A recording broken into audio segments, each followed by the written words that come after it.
Well, hey everybody, welcome back to Relentless Talk Radio. This is episode number 4 of Relentless Biker, and it's actually the first episode of Relentless Talk Radio in 2021. And I gotta say, I'm a little rusty. So Chris, I'm so excited we get an opportunity to speak. We were scheduled to have Gavin Fax with us, and she may be able to tune in later. She had a scheduling conflict come up last minute, so sometimes that's the way things go. A little scheduling, a little technical difficulty. I want to thank Buddy Stubbs Harley Davidson for sponsoring, and also Syndicate Cycles. Look how they made me this really great hat. Isn't that cool? Can you read it? It says Relentless. Super excited about it. So if you're interested in these hats, reach out to me and I will hook you up with Polly over at Bagger Syndicates. And by the way, I have just need to mention my friend Andrea Bates lipstick on from Hog Wild Cosmetics. So thanks, Andrea, for sending me some lipstick. So Chris, good morning. Hello. How's it going over there in Navajo Nation? Well, it's going good. A little cold this morning, but we're expecting some snow this weekend. So hopefully we get it. Yeah. No, where exactly are you located in the Navajo Nation? Because the Navajo Nation is actually a big space, right? So I'm actually located in Ganado, Arizona, which is pretty much almost kind of central, maybe a little bit south central of the reservation, about 30 to 40 minutes north of I-40. 30 to 40 minutes north of I-40. So how far are you about from Phoenix? 4 to 4.5 hours northeast. All right. Well, I'm like so excited for the time that we can actually ride together. So that's a good ride for me to come up and meet you guys. I'm super excited about it. So you were referred by your wife via Shelly Denny, right? I get the Shellys mixed up. Shelly Rose. Your wife is Shelly Denny. No, Shelly Rose. And Shelly Rose Shelly Rose referred your wife, Shelly Denny, with a Cheloi, and she came on a couple of months ago, and then we decided to have you come on, and especially because we had technical difficulties with her that day too. So I'm super excited to be able to tell people more about how the Navajo Nation and motorcycles align. I mean, who would have ever thought that? I mean, it's probably stupid of me to even think. It wasn't on my radar. So I guess I first want to start with how long you've been riding, and what was your first bike? Okay, so just to clarify, Shelly Denny is a friend of ours and a rider from Phoenix, and then Shelly Rose is my wife. So it's your wife. I got Shelly.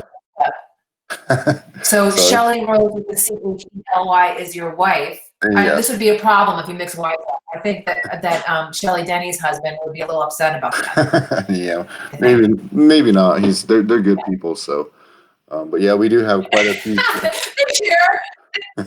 Yeah, we do wouldn't mind sharing, right? Yeah, we do have quite a few Shelly lady riders, so it does get a little confusing every once in a while. But yeah. And ironically, my nickname in my family is Shelly.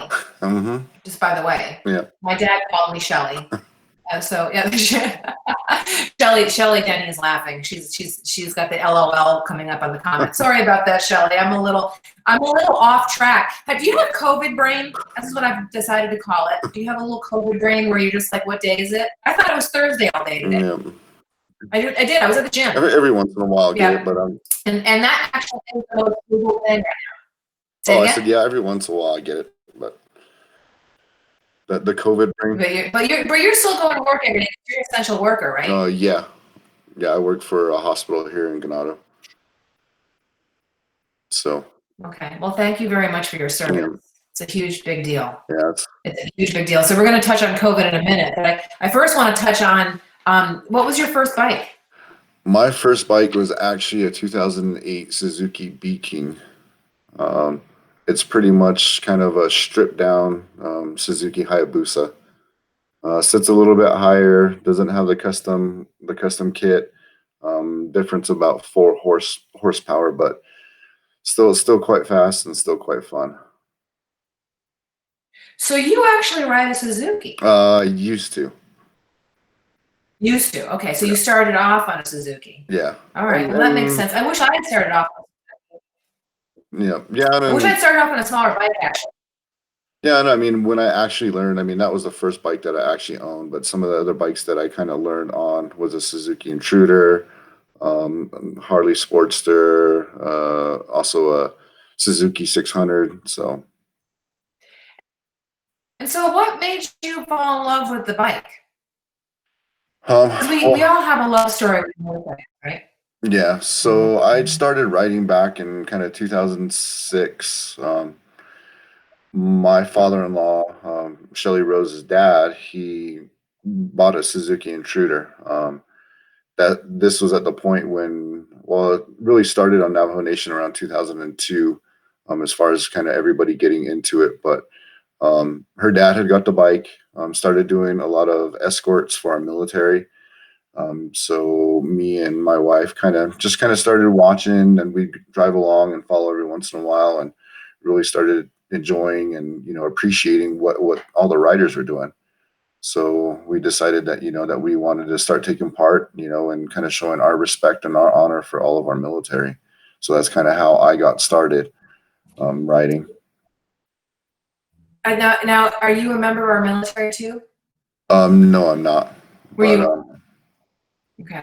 oh no, I'm But not. well, you're like me. Go ahead. Oh, sorry. Yeah. So, I mean, my dad served, my mom served. That's how they met.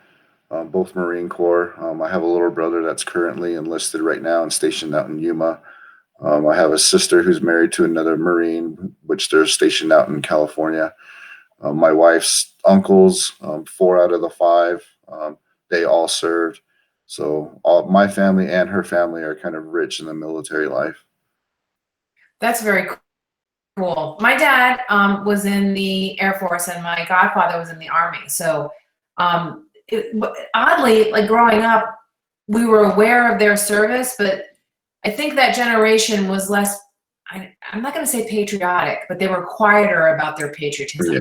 It wasn't until my dad was much older that he shared with me what he went through in Korea. And it was after we went to an art show, ironically, an art show that was talking about the widows in the war. And my dad had a very emotional reaction to it and shared with me that he was in charge of taking the dead and dying off the airplanes when he was a kid. But I mean, that leaves a mark, So I appreciate your family's service and my family's service. And I appreciate you guys for showing up and riding in their honor. I think it's an important thing that we all must continue to do. And I think the biker culture, we have a soft spot for our military. And so that's pretty cool. So what are you riding So now? right now what I'm riding is a 2017 Victory Cross Country.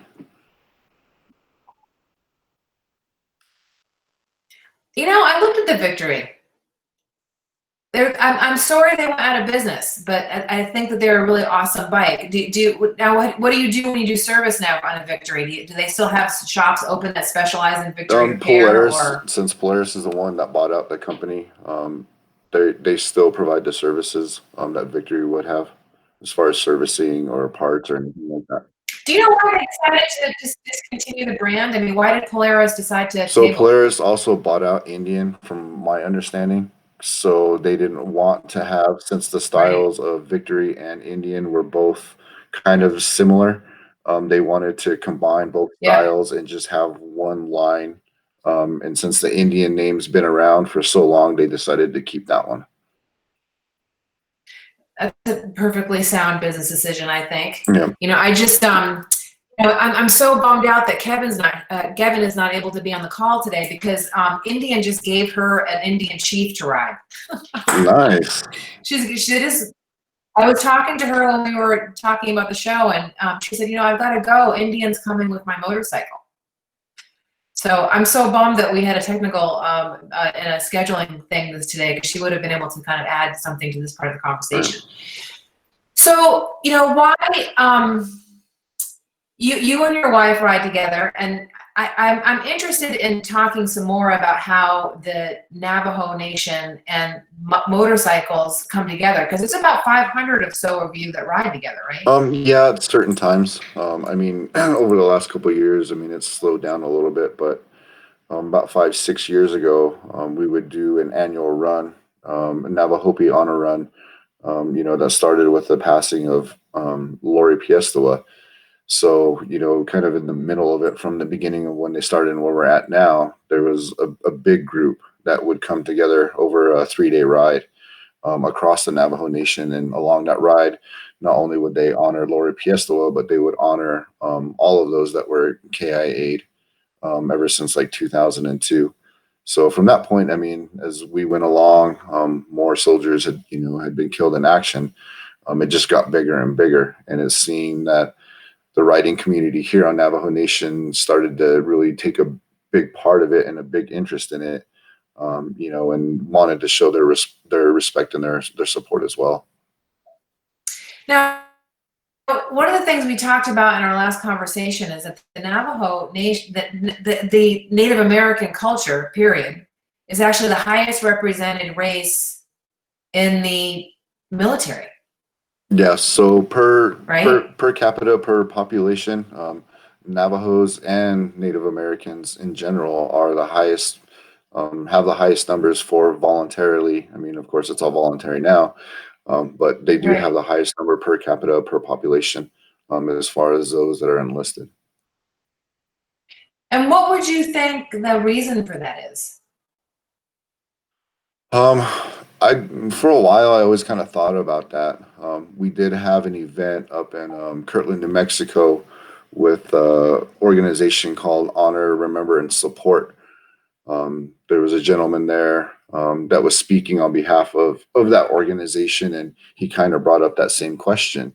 And he was a Caucasian gentleman, and he said that brought up a story that he had talked about, and he said that he was talking to a group of veterans and, asking them pretty much the same thing, why, through all of the things that your ancestors have gone through and what the government has done to the Native American people, why do you guys continue to choose to sacrifice yourselves and, to voluntarily enlist and be part of the military? And the best answer that I can ever come up with was the answer that he was given. And there was one Navajo veteran that told him, well, despite all the things that have happened in the past and in the history, even though we're secluded and, separated to our reservation plots, the entire United States is our land, is our people's land, and will always be our land. So we will continue to defend it and do what we need to do, as our ancestors did. I read an article that says the same thing, and I just think that's so amazing. I feel the same way about people who I used to love in my life for the most part. Once you love somebody, you always love them on some level or another, unless something really horrific happens. Yeah. I mean, there's a couple of occasions in my life where not so much, but if you have people in your life that you've had a relationship with on any level that has love in it, or a place, like I lived in New York for 10 years, and once a New Yorker, always a New Yorker. So I still consider myself a Vermont New Yorker, even though I've been in Arizona for 11 years. So I can relate to that. I can relate to that. So one of the things we wanted to touch on, and I've been really conscious about this year, is that I'm on a mission personally to get more people healthy this year than ever before. So I've been a personal trainer and a health coach and a yoga teacher for 37 years, and I grew up in a bicycle shop, like the kind, like the manual kind that you ride. I've always had a tool wheel thing, I guess, and I'm really on a mission to get people to consider their health in a different way this year, especially given these crazy COVID times. What do you think? I think the biker culture is a culture that doesn't think about health and fitness as much as it maybe should. And I'm asking all of my guests what they do in their own life to take better care of themselves with their health and fitness, and also what their plans are for 2021 as far as taking better care of themselves. Well, for me, yeah. Does that make sense? For me, I try to get my wife to run an extra mile or two for me. That doesn't always work. But Chris, that's the first time you smiled. I love that. So your wife is watching. Okay, so when she runs the extra mile, you get it by osmosis. Yeah, of course. So we live together. So whenever she goes out for her run and everything, I'm like, well, make sure you get one in for me. So, but I mean, where she's actually been doing really good the last couple months since about mid of last year. Really improving on her getting out, walking, running, stuff like that. Really kind of changing the way her eating habits have been. I started to do it with her. I've been a little lax just because I'm so busy at work, and I mean, by the end of the day, I'm tired, but I'm still looking forward to this year to be able to at least attempt to start making that difference, and kind of that healthy change a little bit. So, and with the riders, I mean, it's the same thing. Whenever we go on rides, that's one of the things, for Michelle, my wife, that she really likes to do. Whenever we do these long rides, of course, everybody gets kind of stiff. So, she'll come up with games, or, she's really sociable. All the riders really take to her. So she'll get them out and get them stretching and get them moving around. So she definitely makes a big effort for, all the riders and, and for herself to improve. And that's just something that I need to follow. I think it's hard for everybody to make the time for health and fitness, because we're all so busy multitasking, and we have to work so much harder these days to be able to reach our expenses. But I think COVID has really brought home that if we don't take care of our health, what else is there, right? Yeah. If we're blessed with health, we should take care of it. So I'm going to be following up with you on this. Okay. I'm going to be poking you, saying, hey, Chris, did your wife run that extra mile for you this morning, or did you get up there and help her? You know what I mean? So I it's a tough thing, but I know for me, for example, 20 years ago, I made the decision to get sober. Now, I'm not suggesting everybody do that, but I do believe that it's important for me to ride as a sober woman who's interested in health and fitness, who takes care of myself in the biker culture. Because I believe that example is the most powerful thing that you can do in any culture, especially in the biker culture, because we don't like to be told what to do. We don't like to be told what to do. We got a thing about that, right? So I really appreciate you being honest about where you're at with your fitness and your health right now. And I'm looking forward to hearing good things from you this year. And I know that your wife's going to be in kick-ass shape at the end of the year, running those extra miles for you and making happen. Yeah, I think she won't give up on me. She'll keep pushing on me. So she'll keep pushing on you. That's good. Well, it's because she loves you, right? I wish it happened by osmosis. Have you seen my man? My man is like a brick shithouse. If it happened by osmosis, I would just hang out here with him and be in great shape. You know what I mean? If you figure out a way to make that happen, let me know. I'll let you know if it works out for me. So COVID, I want to catch.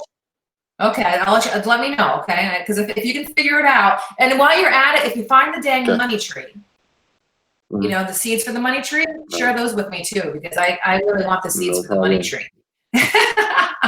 So Shelly is saying, heck yeah. So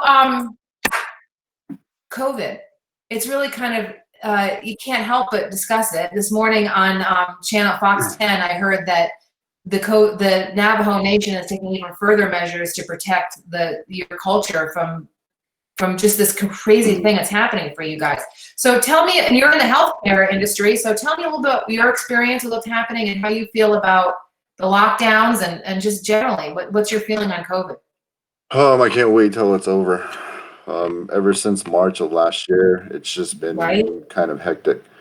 So even though I work for the hospital here, my job description and my title is a facility superintendent. So we have about 6 buildings here that I take care of, along with about 70 housing units.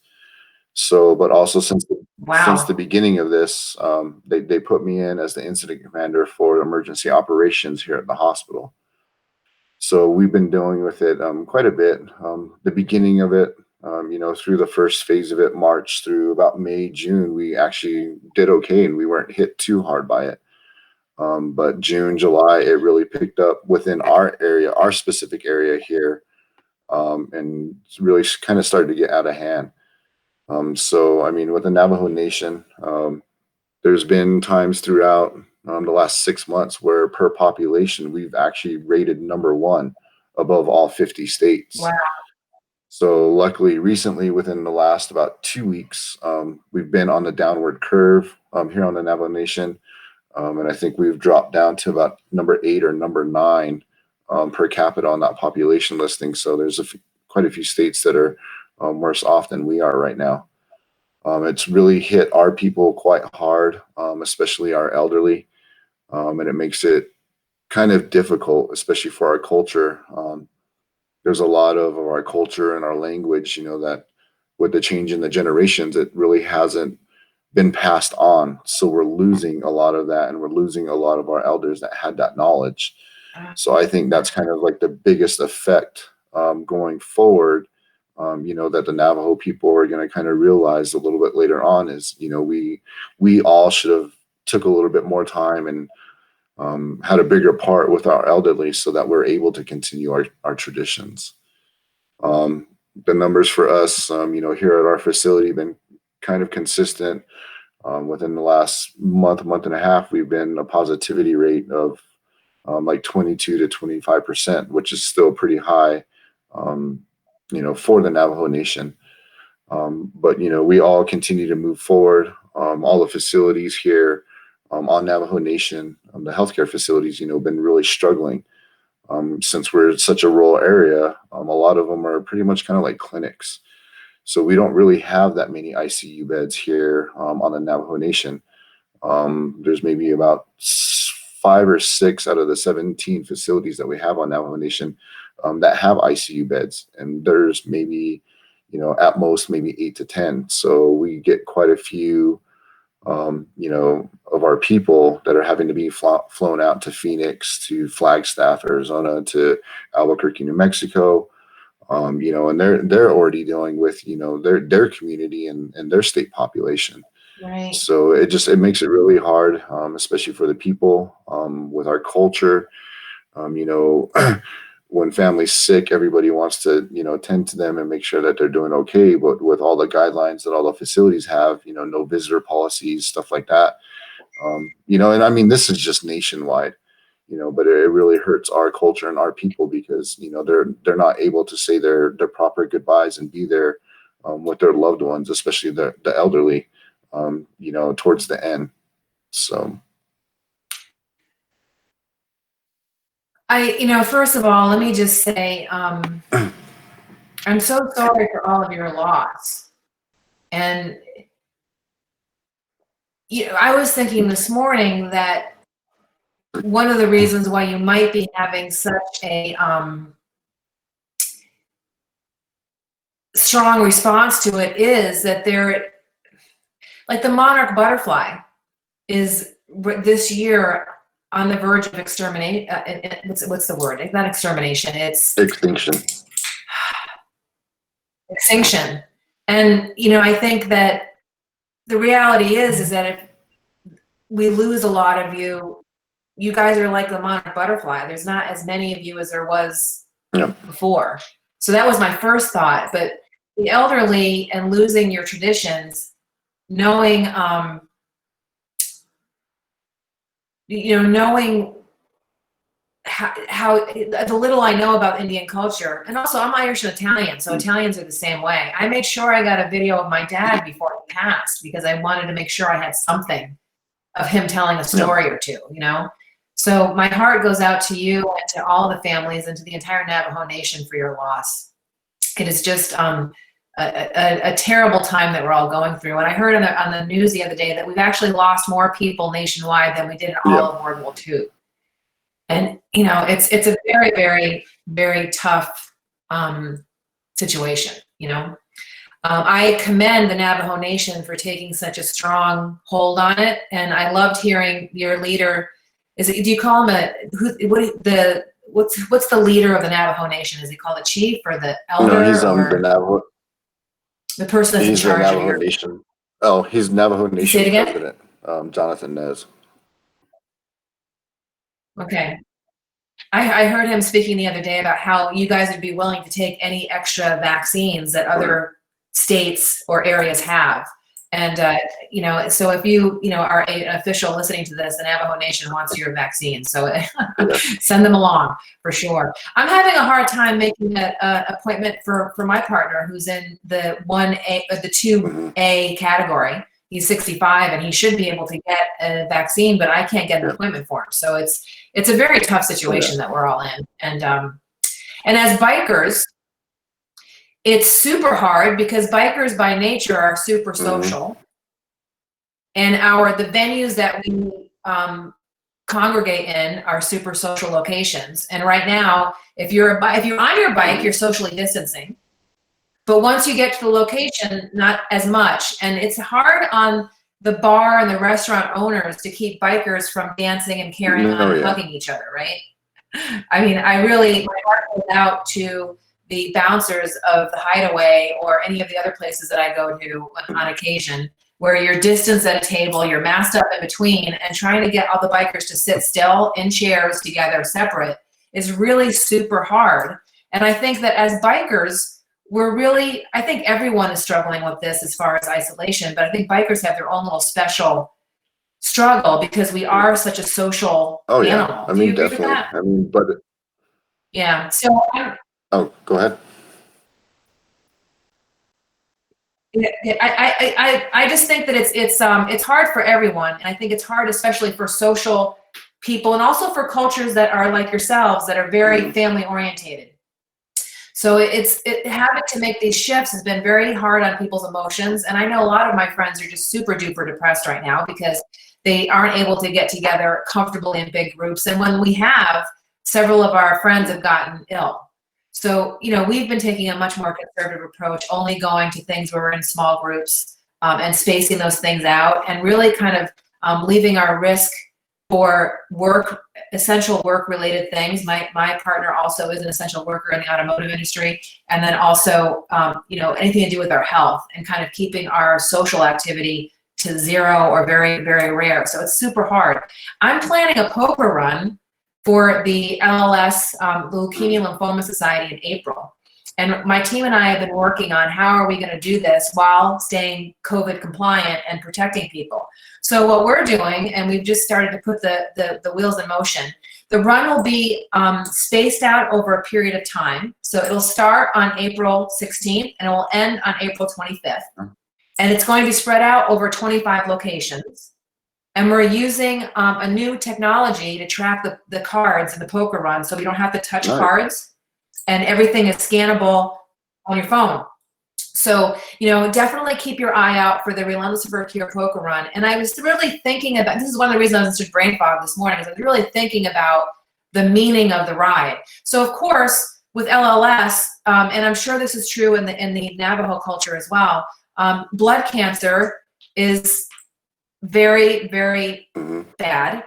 And for those people who have leukemia, lymphoma, and other versions of blood cancer, they are unable to leave their homes because their immunity is so low. So LLS has poured out well over $5 million, the last number that I was given, on helping people to get through the pandemic. So LLS needs money this year more than ever. So part of me wants to postpone the poker run, but the other part of me is thinking LLS needs the cash. And also, we as a culture, the biker culture, need something to rally around where we can show the world that we can rally and be compliant with CDC guidelines at the same time. Because I think bikers have gotten a little bit of a bad rap with Sturgis, that we all kind of congregated. I chose not to go to Sturgis, but there was several of our friends that went that said, people didn't mask up, and then South Dakota was kind of lambasted for being a hot spot for a while. So what we're trying to do is have it be over a 9-day period of time and have 5 different routes that people can choose from. So it'll spread out the people that choose to do the poker run over 5 routes and over 9 days. And we'll be having a virtual opening and a virtual closing. So fortunately we found an application that is going to allow us to have all this on our telephone. So we don't have to touch a bunch of cards. Because usually what happens at a poker run, for those of you who are watching who are not bikers, is you put a bunch of cards on a table and you visit 5 locations and everybody picks a card. Well, we can't do that because we can't wait in line and we can't touch the same stuff. So the application is scannable, and just like your menus are at restaurants right now. And we'll be selling masks for the benefit of LLS and asking people to socially distance when they're not on their motorcycles. So I'll keep you posted about that, and definitely I hope that a couple of you, if you're able to get out, if you're not quarantined, you're able to come, that you'll either that or you'll do something on your own within the Navajo Nation in a small group if you're able. I don't know where you'll be at that point, but I think finding alternative ways to get together that diminishes the risk as much as possible while supporting the business owners, okay? Because the business owners are suffering right now when usually these places that would expect 1,000 people to show up on a Sunday are only able to have 50. So there's a lot of bar owners that are biker venues that are really struggling because they're having a hard time keeping the doors open. And I'm so excited. Look who showed up. This is Gavin. Facts. I'm so excited that you were able to make it, sister. I was like awesome. away, and I had my kids like over here, and it's like I'm teaching them on a little bit of a, it's. I totally understand. This morning I was telling Chris earlier, I thought it was Thursday all morning long, and I was like, I was at the gym, and Chris texted me, oh no, there she went. She'll come back. She'll come back. She'll log in, log back out when she's ready. So we'll tell the story again. So what do you think about those kinds of alternative options to getting together, and some of the virtual things that people are doing, like Zoom, and are you guys doing stuff like that as a community to get together and build community in spite of the pandemic? Yeah, so I mean, with Navajo Nation, we have they're pretty much kind of like town halls, they're chapter houses. So all of our, government officials that represent the people and everybody, they've really went to Zoom meetings, Teams meetings from Microsoft, stuff like that, to try to minimize the amount of people that are gathering together. And then even here at the hospital, we no longer have any more gatherings or meetings that are going to be more than 5 people. So, I mean, I think it's really good that everybody's trying to make that effort to try to keep everybody distance as much as possible. And then, on top of that, it's also getting everybody prepared for moving forward in the future. I mean, right now we're already technology based. So this is really pushing people to become kind of tech savvy, as far as moving forward. So it's a good thing. Do you think that's been a challenge? What was that? Do you think that's been a challenge? Do you think that's been, I'm just trying to talk to Gavin here while we're talking at the same time. Do you think that's been a challenge, the technology barrier?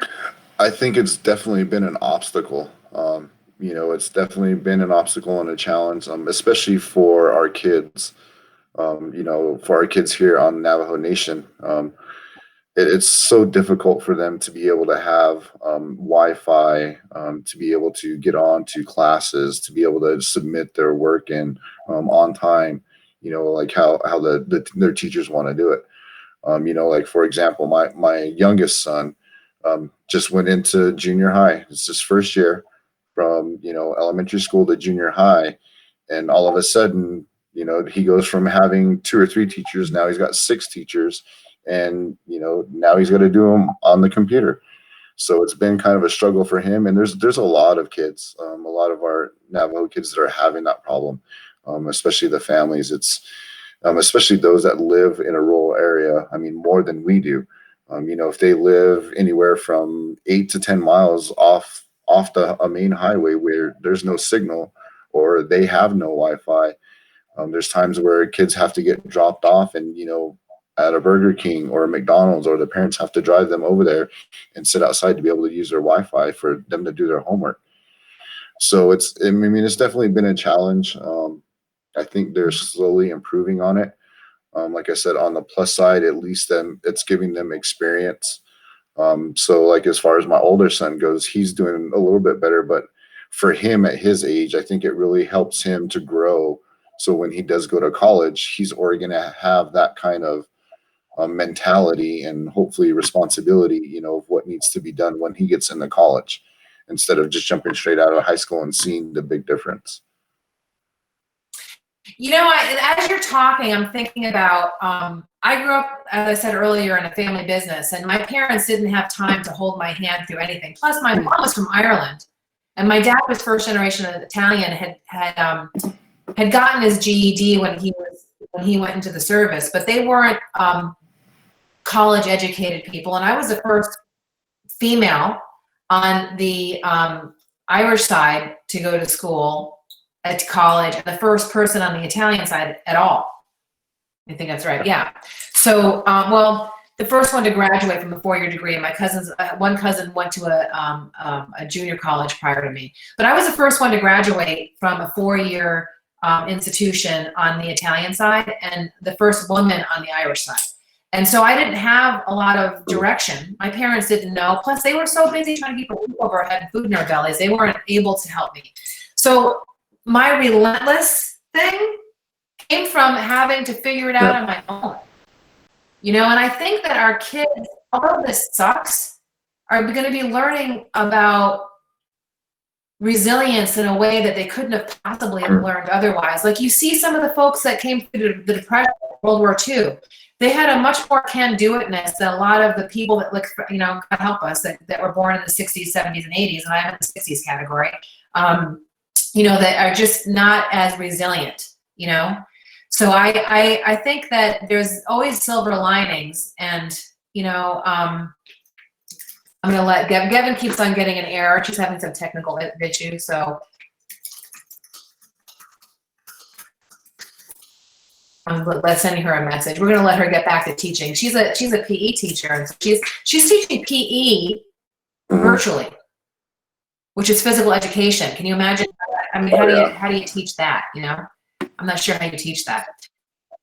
So do you guys have any plans for the future as far as supporting the vets? I know that, like, in the past you would have had rides and things that you were doing regularly, but do you have anything that you're doing virtually that you're doing to kind of get out there and support your vets that, like, you have in the past? Well, one thing then, I mean, that we still continuously do is we're still getting requests for veterans that are passing away. So whenever the riders are able to make these escorts, they're still doing their best. I mean, we just do that year round long. I mean, as long as the weather is good enough, the road's clear enough, we'll make sure that, you know, we can get out there and continue to do that. And then we've also had several other riders within their areas, several different other groups, you know, that have reached out and, you know, done their best to continue to help the veterans as far as taking them food boxes to their home. You know, still showing them that we're still here, we still support them. So there's been a couple of drives that I know Red Rum from San Carlos, they did a couple of drives. They actually brought up quite a bit of stuff too to help the Navajo people up here. And there was also, I think it was the Narbonas from the Farmington area. They did the same thing. Res Riders MC, they can continually do that. You know, for the reservations, and everybody, it seems like all the clubs and the riders that, you know, we keep in contact with constantly, everybody's still trying to do their part to either help their people or the veterans. So we'll kind of keep continuing, you know, to show them that we're still here, let them know that, you know, we're still supporting them, you know, and that just because all this stuff's going on, we're not going to forget about them. We'll never forget about them no matter what's going on. Well, I think that's smart. I'm going to be learning a lot of lessons on doing this first ever virtual poker run over a period of time. And when I do learn the lessons, I'm going to be offering to the charity that are biker related charities. I'm going to be offering up doing a Zoom and letting you know what I learned about running a virtual ride and doing it in a compliant way, that while still maintaining the fun factor. We're really working on building additional ways to have fun. Because one of the things for sure that bikers are really interested in is fun and laughter, right? You're kind of a serious guy, though. Serious guy? Or are you just serious when you're on a live? I'm going to say majority of the time I'm pretty serious. I mean, my work can tend to make me a little bit serious and making sure that I'm taking care of a lot of stuff. But I think that's how Michelle and me kind of work well together. She always offsets that. She's always, you know, I'm making sure everybody's taken care of and making sure everything's in place and the way it's supposed to be. And, you know, she brings the light and the life into everybody and, you know, makes everybody smile. So I think me and her together, I think that's why it's worked so well. Whether if it comes to families or our riding family or anything, you know, it really works. So our relationship together as far as how we help people. You know, I love that because I think that every relationship has its ups and its downs and its sideways and its differences. And it's whether or not you can find those things that make you different and turn them into a way that serves you. I think that's really an important relationship skill. So thanks for being the example of that and for admitting it, because that's not hard for a guy to admit. Well, you know? Especially a tough biker dude, right? I don't know about tough, but yeah. Well, you look kind of tough to me. Do you guys have kids? Yeah, we have four. We have four kids total: 2 daughters, 2 sons, and then 1 grandson. Aw, that's awesome. That's awesome. So you have, say it again, so I can make sure it registers. We have 4 kids total. 3 Four kids? kids total. The 2 Yeah. oldest ones are our daughters. The 2 younger ones are the boys, and then we have 1 grandson. So there's 5 people that you were responsible for bringing into this planet Yes. together. You know, that's a pretty amazing thing when you think about it, right? You're responsible for 5 human lives being on this planet that, you know, prior to the 2 of you falling in love. So I think it's pretty awesome. So I love that that Shelly and both Shellys, okay, have been saying nice things in the background. And I love that Shelly Denny is thinking that I've got good ideas. Yeah. So that's awesome. Thanks, Shelly, for saying that. And Rachel Stokes is saying, way to go, brother. Speak on it. I enjoyed viewing Back to Work. Keep going. Good work. So I love that you took some time out, Rachel, to take a look live. So you can always watch this episode virtually. So if you didn't catch it live, just know in the future that you can always catch it virtually on Relentless Talk Radio's business page or on, you know, every time I do this show, they change something a little bit different in BeLive, so that the background has changed a little bit. But you can watch it either on Relentless Talk Radio's business page on a replay, or you can go to youtube.relentlesstalkradio.com and watch it on replay. Share it, of course. And you can watch it on Instagram television. Usually there's about 3 or 4 day delay on Instagram television. It's a little logistical time constraint. So Chris, I really appreciate your time. I appreciate you, you know, letting us know what's going on in the Navajo Nation, for making the time to be on. Any recommendations as a healthcare worker that you could make for folks to stay healthy and happy during COVID?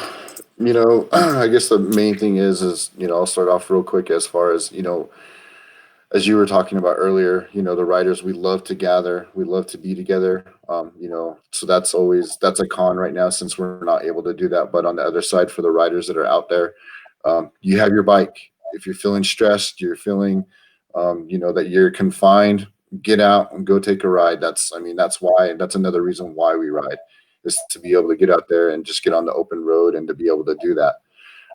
You know, and then on top of that, just, you know, make sure you take care of yourselves. I know masks can be an inconvenience. They can be uncomfortable, you know, but it's really a big part of, you know, things that are going to save people's lives. And, you know, for us that are a little bit younger, yeah, we might get COVID, and, you know, we more than likely are probably going to be okay. But once we get it, we have to think about the people that we love and how we might be able to give it to them, and how if they have existing conditions or if they're older, it's not necessarily about us. We need to be safe for everybody that we love and everybody that we're around. So, you know, moving forward, you know, everybody just be safe out there. If you can get the vaccine, do your best to get it. You know, and just, you know, keep living life. Don't shut down and shut yourself out just because, you know, we have to social distance and there's certain things that aren't closed. There's so many things that you can still do, you know, and as Michelle has been talking about, trying to live a healthier life, get outside and go take a walk. You know, make sure you stay outdoors and just do the best that you can to stay active. I went for a hike last week for the first time in a while because I had an Achilles injury. I wasn't able to get out. I was just so grateful to have the sun on my face. And, you know, people are out as well, and we're staying socially distanced. Some people are masked up. That's cool. You're outside, 6 feet apart. You're walking, sunshine hitting your face. It's always a great way. So this is a tag team. You tagged the next guest for next month. So tell me who the guest is and what his name is and why you nominated him. Yeah, so I tagged my brother, Rob Day. And of course, I mean, he's not a blood brother, but he's my writing brother. He's family. Oh, did we lose you? Culture, you know, even mom and dad's. So, but Rob Day, he's been writing for a long time. He's a Navajo owns his own business. He has a shop that he's had for years. He does a lot for you know, for the community in the Window Rock, Arizona area, and just all around. He's been doing a lot for the community. He constantly helps out families.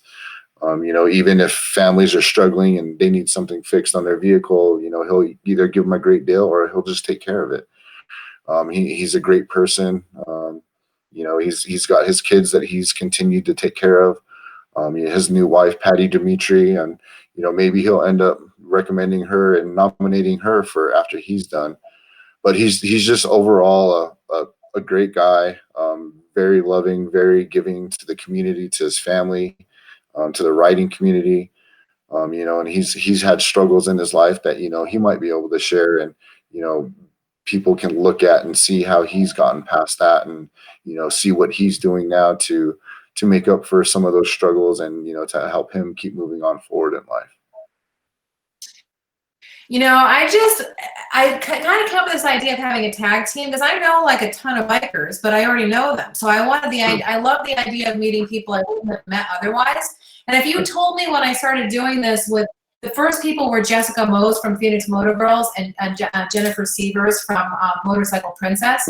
If you had told me that this would lead me in the direction that I have, I wouldn't have known it. So I love the accidental alignment of this. And so I can't wait to talk to Rick. We're going to try to get Kevin on with Rick next month. We'll see if we can either record the show and see if we can try to get her technical situation cleaned up, or we'll try to get her on later in the year. She's been texting me throughout the show, just so aggravated that she can't get on. So, Kevin, thanks for trying. Thank you for educating our children. And Chris, I look forward to going for a ride with you as soon as we can. Me too. And I'll keep you posted on the Relentless. And you can, at the very least, you can help me spread the news. Yeah, that's great. And thank you very much. Okay, yeah, and once you get your virtual ride in place and you see how it goes, make sure you let us know. I mean, we'd definitely be interested in trying to, apply that out here. And, I'm glad that you're taking that time to try to keep those guidelines in place, but still give the riders something to do. So that's awesome. And, keep doing what you're doing. What's really cool about doing this virtual too is that we'll have routes set up, but if people want to just donate to LLS and go for an individual ride by themselves or with their partner, they can do that and just proactively donate to LLS too. So they can either get involved with the group event or they can go on their own, like you're saying. So I think that once I've learned some lessons, I'm definitely going to be sharing them with you, because there's so many great causes out there that need to be able to continue to get people together and support the businesses and continue to do good things while helping people to stay as safe as possible. So Chris, I appreciate your time. I'm gonna let you get back to work, brother. I appreciate you and your wife and all that you're doing for the Navajo Nation and in our country, and for the the amazing human beings that you are. And I look forward to riding with you soon. Well, we'll see you, and stay safe. Take care. We'll see you guys. Thank you.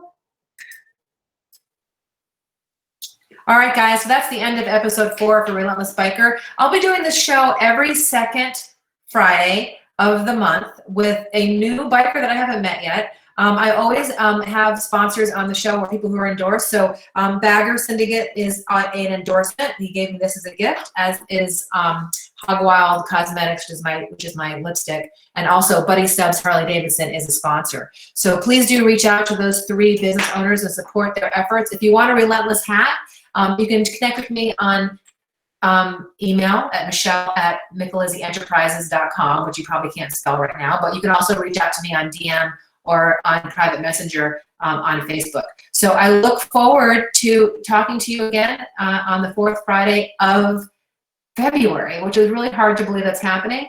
And in the meantime, please do save the dates if you're a biker. Between April 16th and April 25th, the Relentless for a Cure Poker Run, which have a heavy virtual component to it, will be happening. And just check out Micalizzi Rides page or Relentless Talk Radio's page, or even on my personal profile to learn more about what we're doing.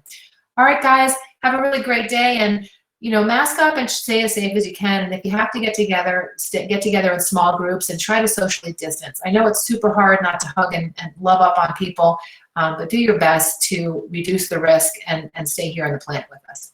All right, guys, have a great day. Take care.